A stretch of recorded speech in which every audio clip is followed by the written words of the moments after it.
My next guest, Mordechai Nisan. Mordechai wrote the new book, The Crack-Up of the Israeli Left. Mordechai, good to see you. Thank you very much.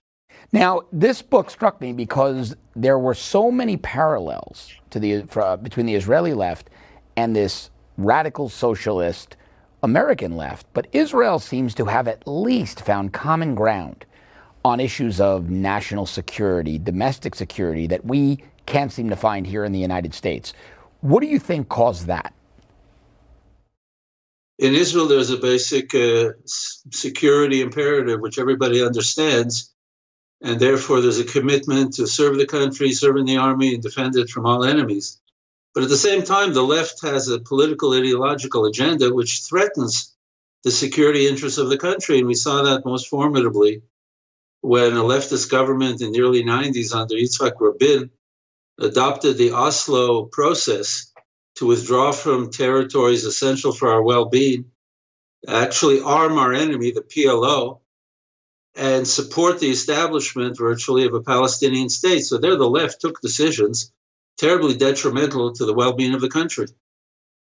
Mordechai, in the preface to your book, you wrote something, and it really jumped out at me because, again, it really parallels, I believe, the global left. And you wrote, but another level of the repulsion of leftism is that it has given itself a good name. Leftists are described by its adherents and fellow travelers as idealistic, humane, wise, moral, responsible, and meritoriously inclusive.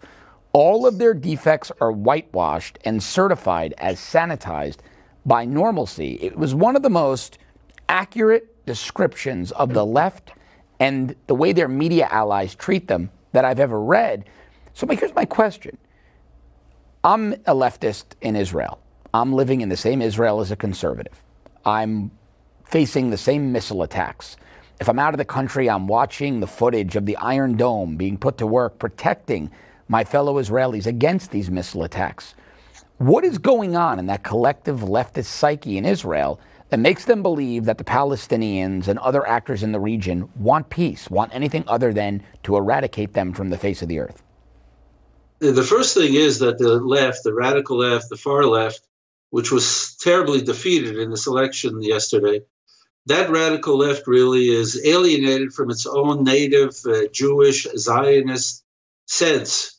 And in that regard, therefore, they don't have necessarily a deep feeling for the country, for the land, for the history, for the memories which carried the Jewish people back to the land of Israel and established Israel as it was established in 1948. And at the same time, that radical left is divorced from the political reality. So when you describe accurately that the enemy attacks and Israel militarily defends itself, and what does the left understand or think about all of that? Well, they think basically that Israel is to blame for Arab aggression, that in a certain sense, Israel's, as they accuse Israel, of being unwilling to follow a peace process, unwilling to withdraw from more territories in Judea and Samaria, unwilling to dismantle settlements, unwilling to offer more gestures for rapprochement.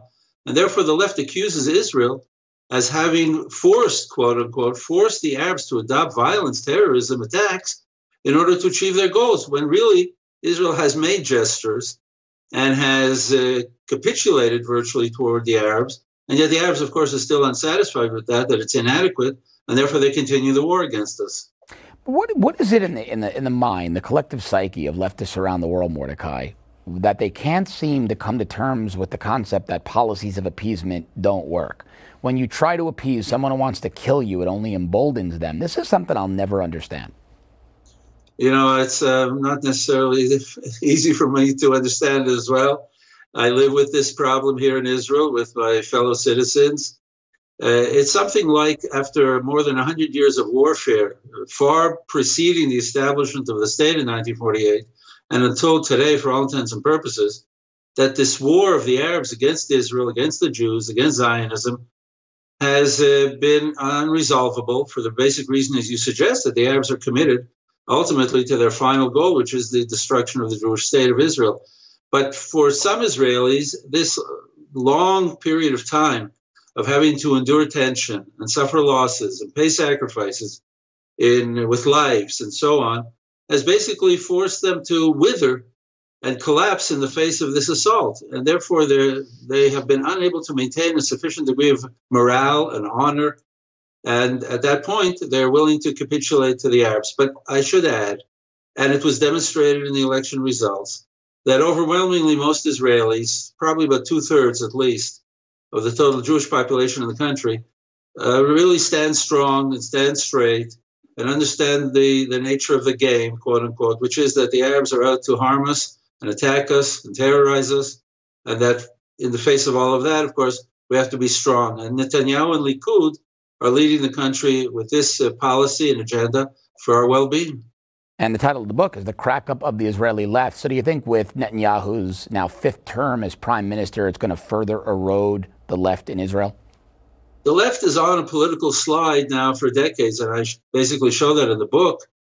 And the results yesterday for the two leftist parties, self-declared leftist parties, one is the Labour Party and the other is called Meretz.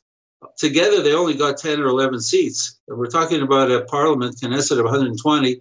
So 10 together for these two leftist parties is a very poor showing. And the party of the white and blue party of Gantz, which received a similar number of seats as Likud, was a party which never called itself leftist. It's kind of a middle of the road without having given itself that name. But that was a way whereby it wanted to move toward the center of the political map, knowing that most Israelis are not willing to vote left. So the future of the left is not very positive in Israeli politics. And that, of course, is good for the country. And we hope, therefore, that the next term of Likud and Netanyahu will further strengthen the sane thinking of most Israelis to be realistic and proud of who they are. And the leftist alternative, hopefully, will continue to dissolve and dissolate, and perhaps, if we're really lucky, disappear from the Israeli political scene. The final and ultimate crack-up of the Israeli left, right? Mordechai Nisan, thank you very much for joining. Great insights. I thank you very much. You just watched Newsmax TV, America's fastest growing news channel, now in 65 million homes. Get Newsmax TV on all the major cable systems or go to newsmaxtv.com and click on the Find Newsmax tab to locate us. Remember, Newsmax TV, where real news for real people.